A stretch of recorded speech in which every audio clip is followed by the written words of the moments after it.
zijn zo'n ploeg. Eén ploeg van 11 miljoen. Allemaal samen kunnen we het coronavirus verslaan. Dans une vraie équipe, on a tous un objectif commun. On ne se bat pas pour soi, non, mais pour tout le monde. C'est un pour tous et pas chacun pour soi.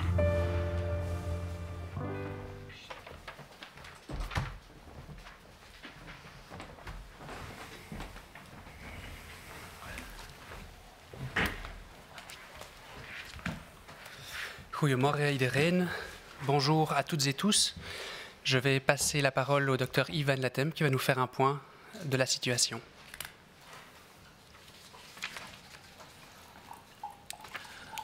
Goedendag iedereen, bonjour à toutes, bonjour à tous.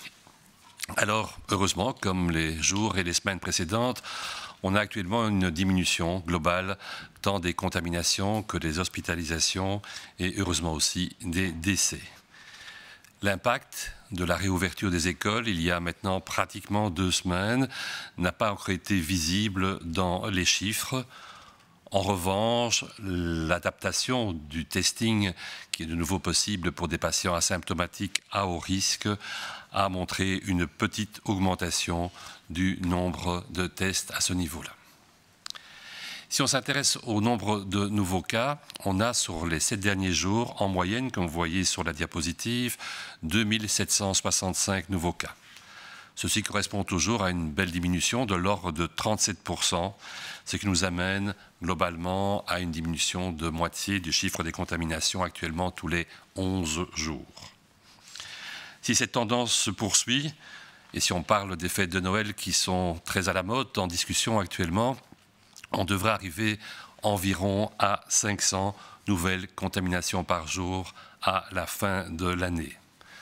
Ce chiffre pourrait éventuellement être un peu plus élevé en fonction du volume de contacts à haut risque qui serait détecté à ce moment-là. 500 nouvelles contaminations par jour, cela peut paraître effectivement peu, surtout par rapport aux 2765 actuels. Mais il faut souligner que lorsque nous étions au mois de juin, eh bien, on avait 5 fois moins de nouvelles contaminations par jour. Et quand nous étions au mois de juin ou au mois de mai, nous étions au seuil de l'été. Et l'été, comme on le sait, est une vie extérieure. Nous sommes maintenant au seuil de l'hiver, qui est une vie à l'intérieur. Et on a déjà assez dit, la vie à l'intérieur, c'est ce que le virus préfère pour la contamination.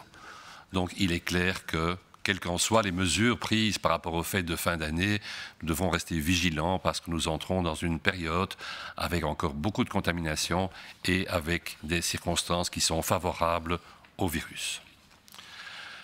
Heureusement, la baisse des contaminations se passe dans toutes les régions du pays, elle se passe dans toutes les tranches d'âge. Pour les tranches d'âge, on l'a déjà dit, elle est un peu moins prononcée chez les enfants et les adolescents, mais on insiste, ce chiffre baisse également dans ces groupes en question, d'où le fait que nous n'avons pas pour l'instant d'impact significatif de la reprise des écoles. On vient de le dire, ça baisse dans toutes les régions du pays, de manière plus rapide en Wallonie qu'à Bruxelles ou en Flandre, mais il faut bien insister là aussi que les chiffres étaient beaucoup plus importants au départ dans cette période-là du pays, dans ces régions-là du pays. En nombre absolu, c'est toujours dans le Hainaut qu'on a le plus de cas, suivi de Flandre orientale et d'Anvers.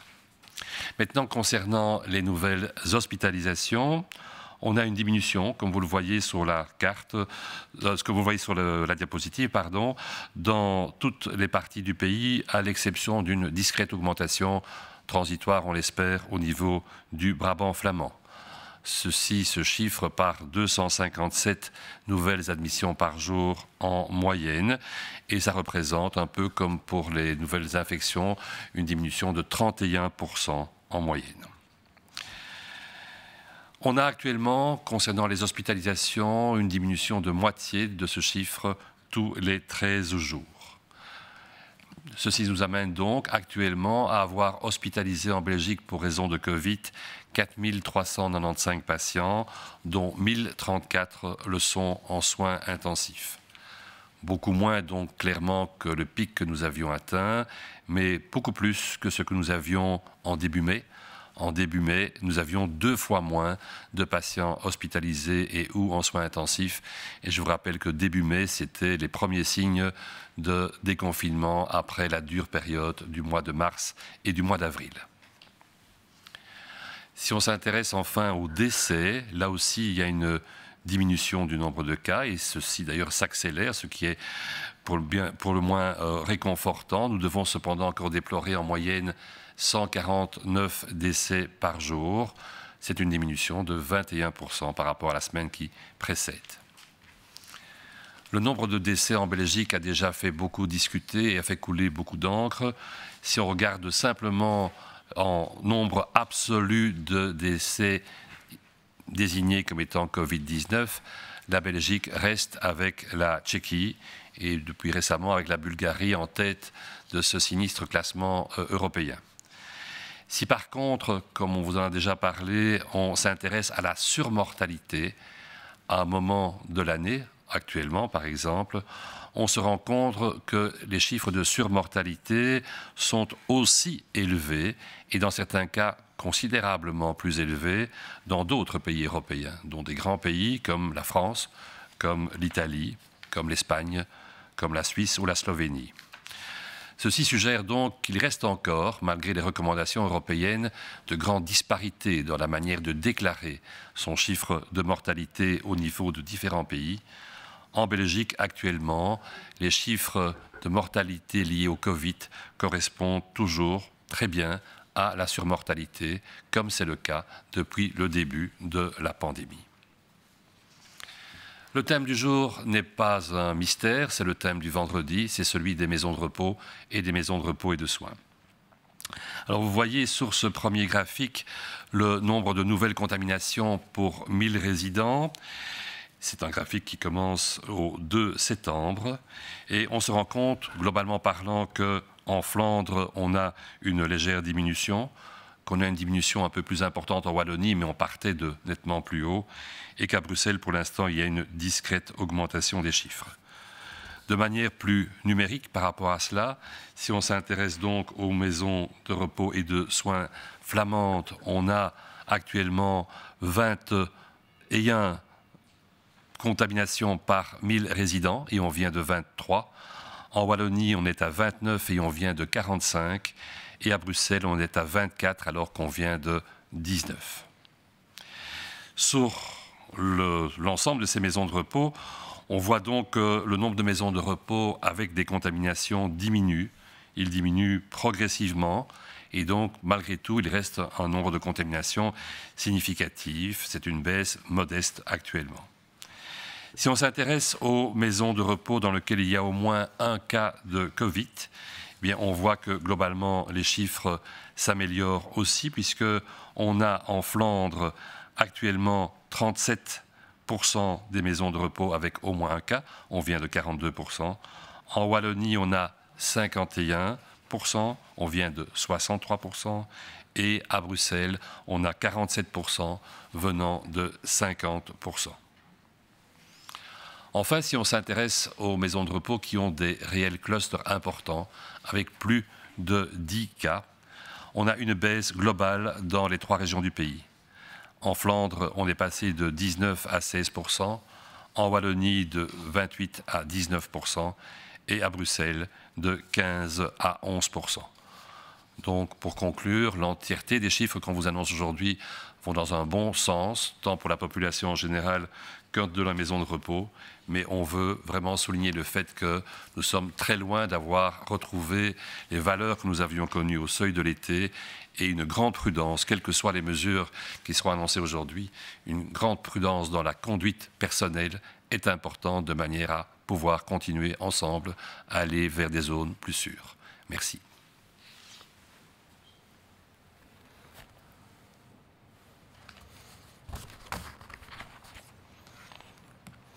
Goedemorgen iedereen, bonjour tout le monde. Net als de voorbije dagen en weken evolueren de besmettingen, de ziekenhuiscijfers en de overlijdens in dalende lijn. Een effect van de heropening van de scholen 2 weken geleden blijft voorlopig uit.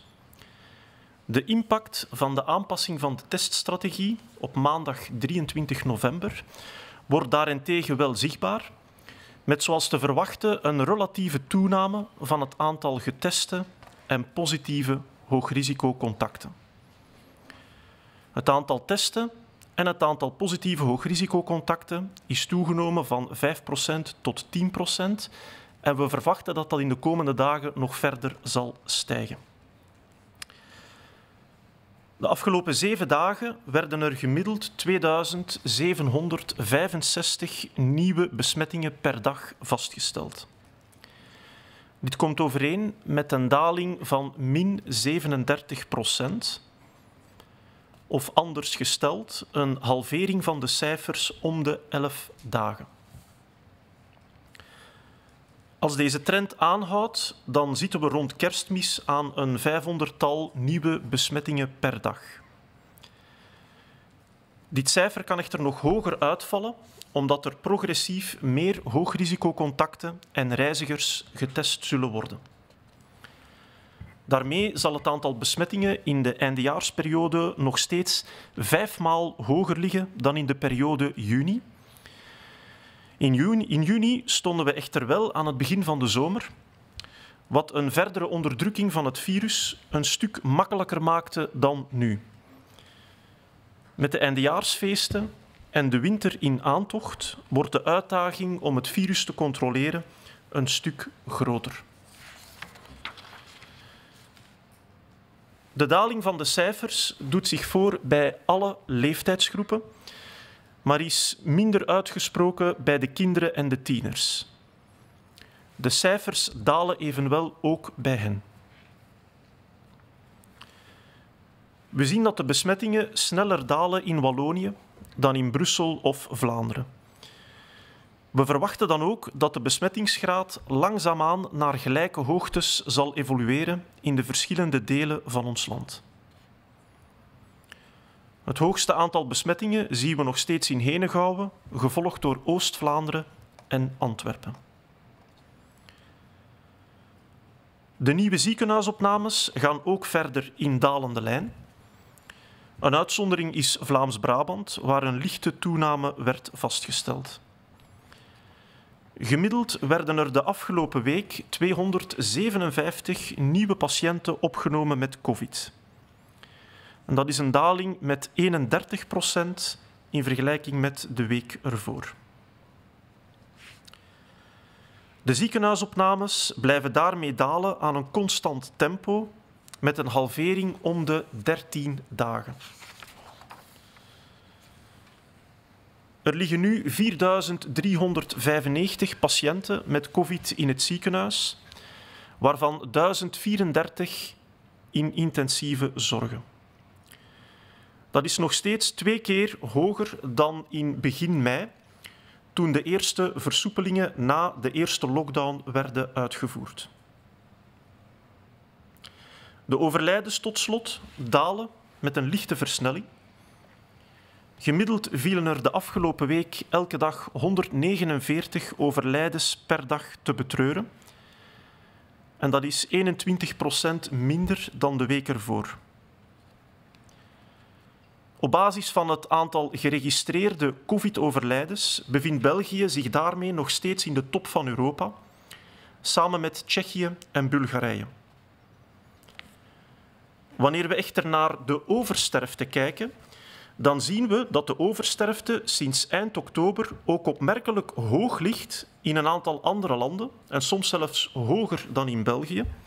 Het gaat onder andere om Italië, Zwitserland, Slovenië, Spanje en Frankrijk. Dit doet vermoeden dat er nog steeds verschillen bestaan in de manier waarop overlijdens geregistreerd worden in verschillende landen in Europa. In België komen ook nu, net als in de eerste golf, het aantal geregistreerde COVID-overlijdens goed overeen met de oversterfte. Dank u. Oh, sorry. Er is nog een thema over woonzorgcentra. Zoals elke vrijdag geven we een update rond de situatie in de woonzorgcentra. Op deze grafiek kan u het aantal nieuwe besmettingen per 1000 bewoners per week in de woonzorgcentra zien. En dit sinds 2 september. In Vlaanderen zien we een lichte afname van het aantal bevestigde besmettingen. In Wallonië is de afname meer uitgesproken, maar ze komen er ook van een hoger niveau. In Brussel is er een lichte stijging waar te nemen. In de voorbije week, en daarmee bedoelen we de periode tussen 18 november en 24 november, werden in de Vlaamse woonzorgcentra 21 nieuwe besmettingen per 1000 bewoners vastgesteld. De week ervoor waren dat er 23 op 1000. In Wallonië werden de voorbije week 29 besmettingen op 1000 bewoners vastgesteld. De week ervoor waren dat er 45. En in Brussel werden 24 nieuwe besmettingen op 1000 bewoners vastgesteld. De week ervoor waren dat er 19. Het aantal woonzorgcentra met covid-besmettingen neemt gelukkig ook geleidelijk af. De belasting blijft echter hoog, want deze eerste daling blijft vooralsnog bescheiden. De voorbije week had 37% van de Vlaamse woonzorgcentra te kampen met minstens 1 covid-besmetting. Vorige week was dat nog iets hoger met 42%. In Wallonië is dat momenteel het geval voor 51% van de woonzorgcentra, tegenover 63% in de week ervoor. En in Brussel bij 47% van de woonzorgcentra, tegenover 50% in de week ervoor. Het aantal covid-vrije woonzorgcentra neemt daarmee dus licht toe. Ook het aantal grote uitbraken met 10 of meer besmettingen daalt in Vlaanderen, Wallonië en Brussel, zoals u ook kan zien op deze figuur. De voorbije week was er in 16% van de Vlaamse woonzorgcentra een grote uitbraak. Vorige week was dat het geval voor 19% van de Vlaamse woonzorgcentra. In Wallonië is dat momenteel het geval bij 19% van de woonzorgcentra, tegenover 28% in de week ervoor. En in Brussel bij 11% van de woonzorgcentra, tegenover 15% in de week ervoor. Dank u wel.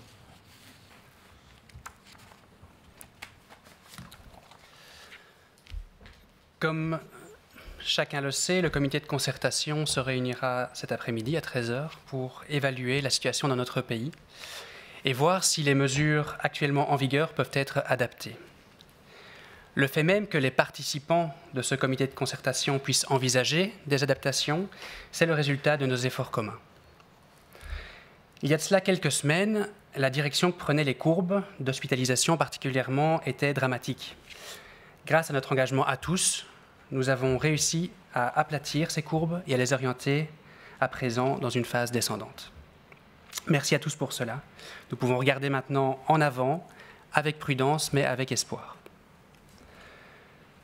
Le contexte est à présent plus favorable qu'il y a 3 semaines, mais il est encore loin d'être consolidé. La situation dans certains hôpitaux et certaines maisons de repos et de soins reste fragile. Quelles que soient les décisions prises et communiquées cet après-midi, nous devrons rester rigoureux avec nous-mêmes, certainement dans l'application des principes de base. Nous ne devons pas lâcher prise, continuons à avancer pas à pas de manière sûre. L'important, c'est maintenant de traverser les mois d'hiver. Ce n'est possible que si nous ne nous laissons pas aller, que nous fassions tous notre part. Dans cette optique, dans cet élan, ce cap à garder ces prochains mois, vous verrez d'ailleurs que la chancellerie du Premier ministre a lancé aujourd'hui une nouvelle phase de la campagne d'information et de sensibilisation. Cette campagne est axée sur le sentiment d'appartenance que nous devons avoir à une même communauté, d'adhésion commune, un sentiment que nous éprouvons tous dans les grandes occasions. Pensez à l'épopée des Diables Rouges lors de la Coupe du Monde. Le clip de la campagne a d'ailleurs été tourné au stade Roi-Baudouin et part de cette idée d'une équipe. Cette équipe, c'est nous. Cette équipe, vous en faites partie. Le spot rassemble des personnes qui ont travaillé, donné du leur dans divers domaines pendant la crise du coronavirus. Une infirmière, un pompier, un animateur pour jeunes, un artiste, un sportif, un policier, un commerçant, bref, des citoyens. Ensemble, ils nous représentent. chacun avec leur propre histoire liée à la lutte contre le coronavirus, chacun avec des raisons de persévérer. Nous sommes tous à la fois sur le terrain et dans les tribunes pour les encourager. La campagne sera diffusée dans les médias, diffusée aussi en ligne, via les médias sociaux. Demain, vous pourrez retrouver dans votre journal papier une pleine page qui peut être utilisée par tous comme affiche à apposer à sa fenêtre ou au travail pour ceux qui ne peuvent télétravailler. Cette campagne sera aussi visible dans nos rues pour nous rappeler que c'est ensemble que nous traversons cette épreuve et que c'est ensemble à 11 millions que nous viendrons à bout de ce virus. Merci.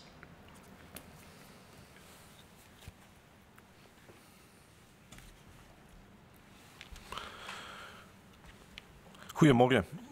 Zoals iedereen weet zit straks het overlegcomité samen om de situatie te bekijken. En te bekijken vooral of dat de maatregelen eventueel kunnen aangepast worden.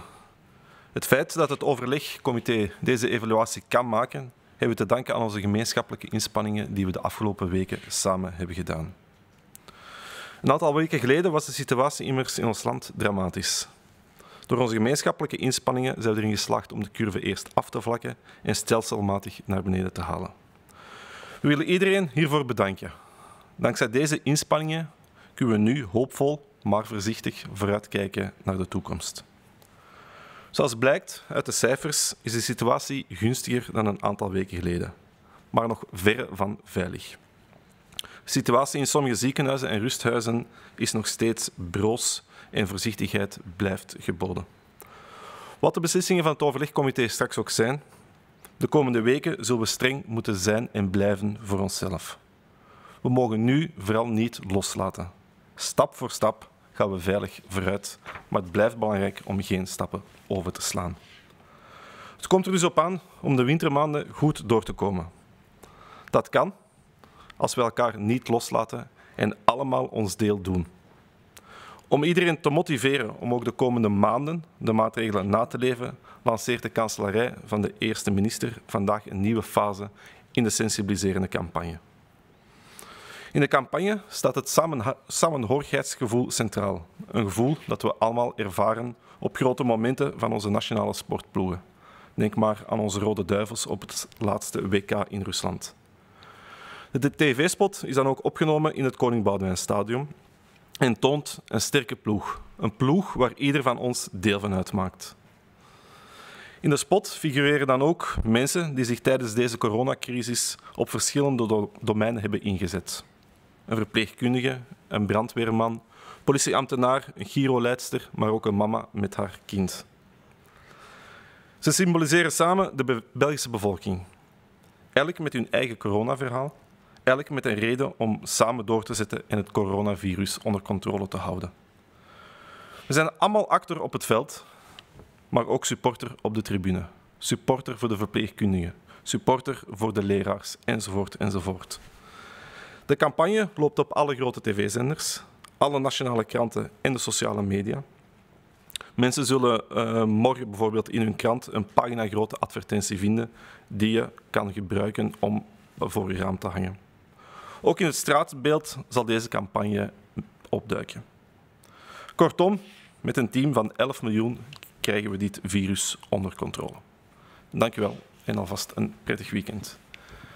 En dan denk ik dat we nu kunnen overgaan naar de vragen van de journalisten die zijn ingezonden. Kunnen gevaccineerde mensen het virus toch overbrengen en zullen ze een quarantaine moeten respecteren nadat ze de dosis hebben ontvangen? Wel, je kan de vraag op twee manieren interpreteren. Enerzijds kan het vaccin ervoor zorgen dat u besmettelijk bent? Nee, want het vaccin bevat geen levend virus. Dus dat is helemaal buiten de kwestie.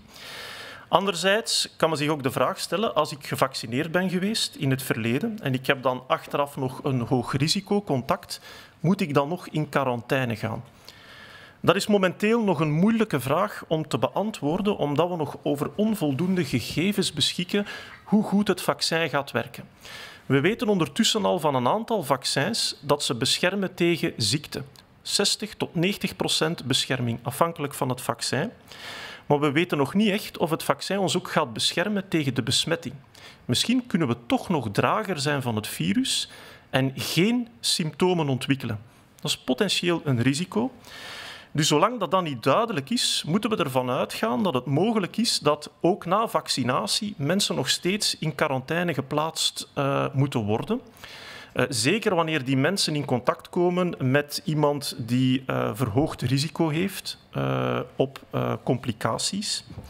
Naarmate meer en meer mensen gaan gevaccineerd zijn, gaan natuurlijk ook minder en minder mensen in quarantaine moeten, omdat er wel minder en minder virussen circuleren. Er zullen minder besmettingen worden vastgesteld en dan is er ook minder noodzaak om tot quarantaine over te gaan. Maar voorlopig nog onvoldoende gegevens om hier een duidelijke uitspraak over te kunnen doen.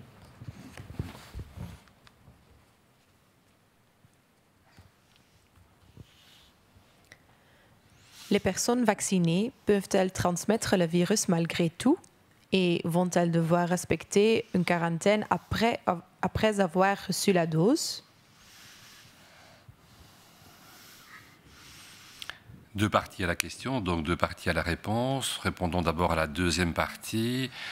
Non, elles n'auront pas de quarantaine pour la simple et bonne raison que lorsqu'on va injecter un vaccin, on ne va pas injecter un virus vivant, on va injecter une particule du virus simplement qui est totalement non capable de nous infecter et donc forcément on ne sera pas capable de transmettre un virus vivant.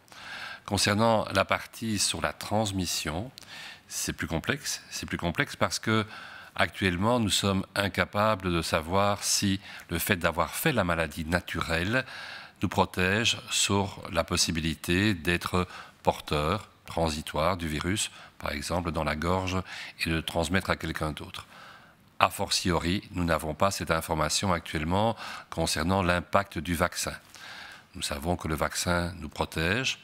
Nous attendons plus d'informations, bien sûr, dans un pourcentage qui semble élevé des cas, mais il n'y a pas encore de données sur l'impact réel sur le portage du virus par les personnes en question.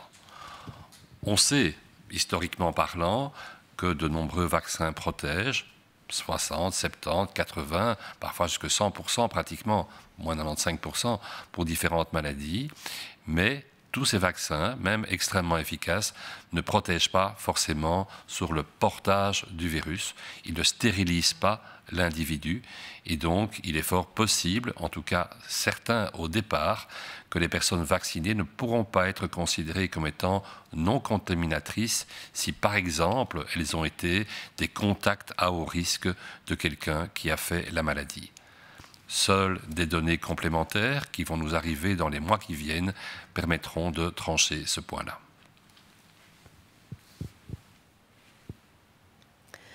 Parmi les groupes prioritaires pour les vaccins, certains sont-ils susceptibles de ne pouvoir en bénéficier? Pourquoi et quelle est l'alternative pour ces personnes? Alors, on peut directement éliminer le problème potentiel de la quantité de vaccins. Nous avons déjà actuellement en précommande en Belgique de quoi couvrir la quasi-entièreté ou l'entièreté de la population. Il y a encore d'autres précommandes qui, par précaution, seront prises.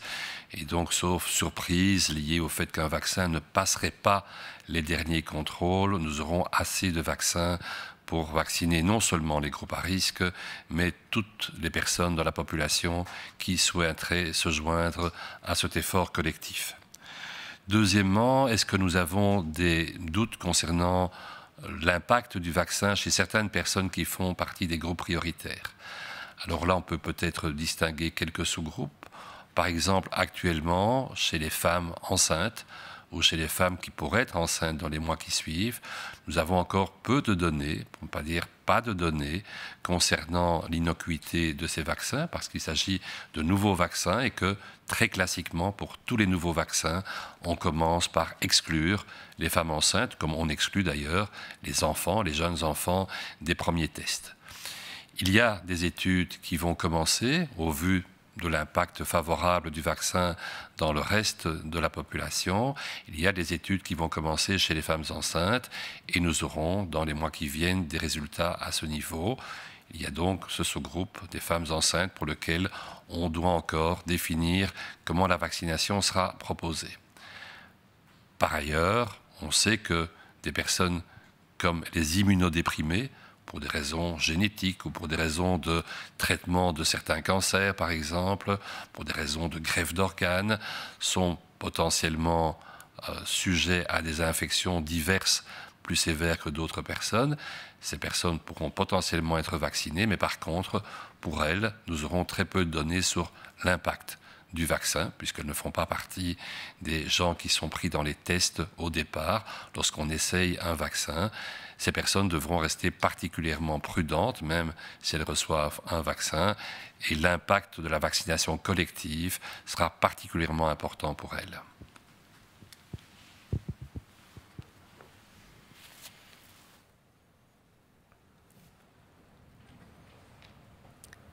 Zijn er voor de vaccins prioritaire groepen die er mogelijk niet voor in aanmerking komen? Waarom en wat is het alternatief voor deze mensen? Wel, laat ik eerst en vooral beginnen met het feit dat wanneer het gaat over het aantal vaccins die mogelijk ter beschikking zullen komen, er normaal gezien geen probleem zal zijn. Momenteel heeft België reeds voldoende vaccins besteld voor de hele bevolking. Op voorwaarde natuurlijk dat die vaccins ook de laatste controles kunnen passeren, goedgekeurd worden door de overheden en in voldoende mate geproduceerd worden. Maar als alles goed gaat, zal er meer dan genoeg vaccin zijn voor de hele bevolking. Dan blijft natuurlijk de vraag, kan het vaccin toegepast worden bij iedereen? Wel, momenteel zijn er een aantal groepen waarvan we dat nog niet zeker weten. Onder andere bijvoorbeeld de zwangere vrouwen. Die worden momenteel nog niet ingesloten in de klinische studies. Dat is klassiek zo. Er zijn wel plannen om in de toekomst specifieke studies te doen op zwangere vrouwen, om te zien of het vaccin veilig is en werkzaam is. Maar in eerste instantie hebben we daar nog geen gegevens over. En anderzijds is er natuurlijk ook een categorie van mensen die een heel zwakke of zelfs geen afweersysteem hebben. Dat kan een genetische aandoening zijn, maar dat kan ook zijn bijvoorbeeld omwille van kanker of een kankerbehandeling, waardoor het immuunsysteem plat wordt gelegd. Die mensen kunnen in principe wel het vaccin krijgen, want zoals ik al zei, die vaccins zijn niet levend. Op zich vormen die geen risico. Maar het is wel mogelijk dat die personen niet gaan reageren op het vaccin. Dat zij dus geen immuniteit tegen het virus gaan opbouwen. Voor die mensen is het juist heel belangrijk dat er een groepsimmuniteit wordt opgebouwd. Dus dat andere mensen die wel een gezond immuunsysteem hebben, zich maximaal laten vaccineren, zodanig dat het virus niet meer kan rondgaan. Zo creëer je een beschermende mantel van gevaccineerde personen rondom de personen die zelf geen immuniteit kunnen opbouwen. In het Engels noemen ze dat ook een love vaccination. Er is ook een andere mogelijkheid voor personen met een zeer zwakke afweer.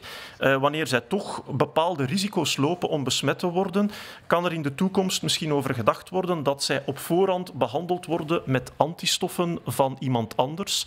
Dus bijvoorbeeld die zogenaamde plasmatherapie, waarbij je antistoffen krijgt uit het bloed van een andere persoon. Of in een iets verdere toekomst kunnen dat ook monoclonale antistoffen zijn. Dat zijn antistoffen die gemaakt worden in het laboratorium. Die zijn zuiverder dan plasma-antistoffen en vaak ook een stuk krachtiger. En die kunnen dan een bescherming geven gedurende enkele weken of maanden aan personen die zelf geen immuunrespons kunnen opbouwen.